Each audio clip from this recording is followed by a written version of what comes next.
I will be honest with you all. I do not like this matchup for Syracuse football.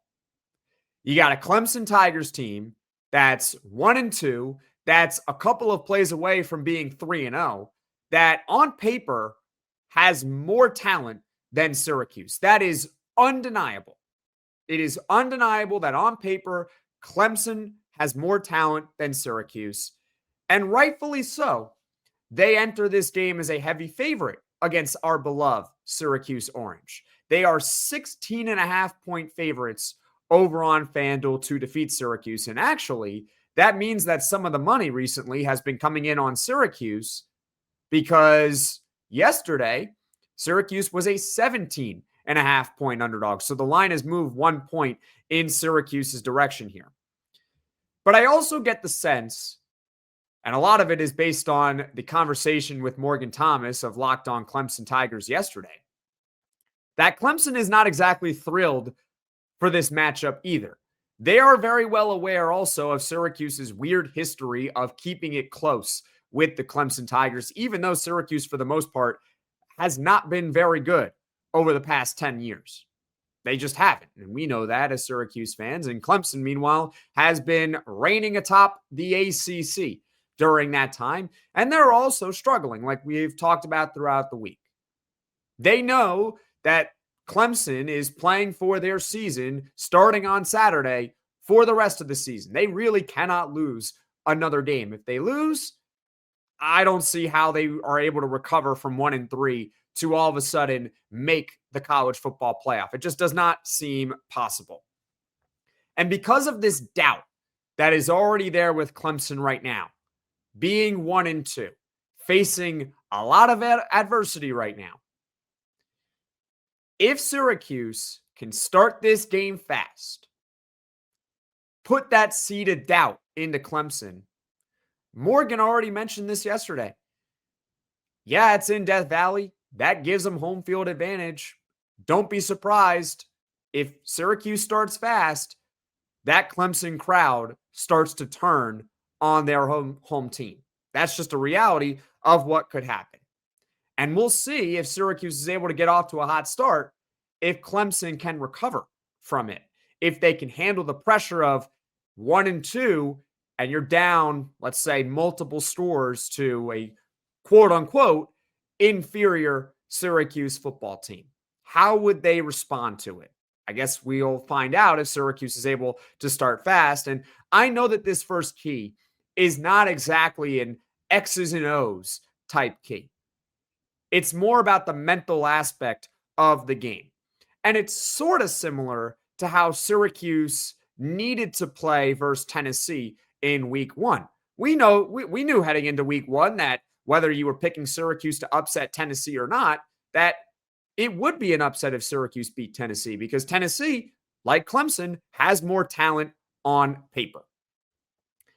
And I mentioned in the lead up to that game that Syracuse needed to plant that seed of doubt into Tennessee. Well, that's not exactly what happened because Tennessee went up 17-0 on Syracuse in the first quarter. And to Syracuse's credit, they didn't quit. They didn't just roll over and say, all right, we're going to lose this game 45-3. We're going to get absolutely destroyed. No, they hung with Tennessee, but it was only after they had fallen behind 17-0.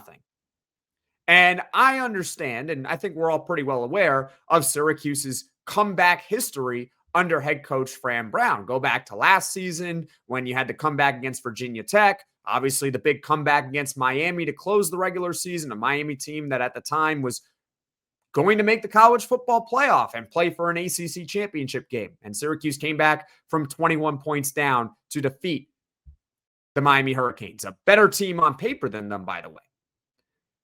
But we should also know that coming back in games is not exactly a good recipe for success. I am almost positive it wasn't written in Syracuse's game plan to fall behind 21-0 to Miami, or go to this season, go to week 2 against UConn, fall behind by multiple scores in the fourth quarter and have to come back in the final 5 minutes of that game and go to overtime to defeat UConn. I'm almost positive that was not written in the game plan. And the reason why it's not written in the game plan is because making up a big deficit, particularly against a team that already has more talent than you, is extremely difficult. Now, if Syracuse, like we mentioned, can get off to that hot start and plant that seed of doubt into Clemson and plant that seed of doubt with their fans and kind of quiet that crowd, which will definitely be loud early, but if you can make them feel nervous and have that nervous energy in the building, well, all of a sudden, maybe Syracuse can use that to their advantage. I'm not going to sit here and say, hey, if Syracuse goes up 14-0, they're going to then blow out Clemson. But at that point, you are making Clemson come from behind with that pressure of if they don't come from behind, their season is over. So for Syracuse, the biggest key to beating Clemson, I don't care how they have to do this. I don't care if it's because Clemson is the one stinking and Syracuse is just letting them stink. The Orange have to get off to a hot start. Go up 10-0 in the first 7 minutes of this game. Is that asking too much? Comment your thoughts in the comment section below.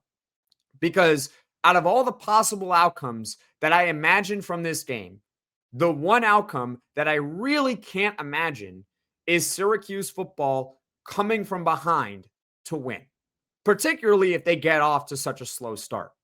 That's the one outcome I really can't imagine. What I can see happening in a world where Syracuse upsets the Clemson Tigers is they go up early and they just survive the rest of the way.